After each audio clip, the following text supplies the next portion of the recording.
Приступаю к первой посадке пихты.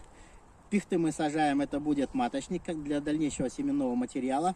Горшочек по моей технологии с добавлением мха. Мох держит форму, вынимать очень удобно. Луночка сделана, земля плодородная. 1 к 3 с песочком. Все, посадили, прикрыли.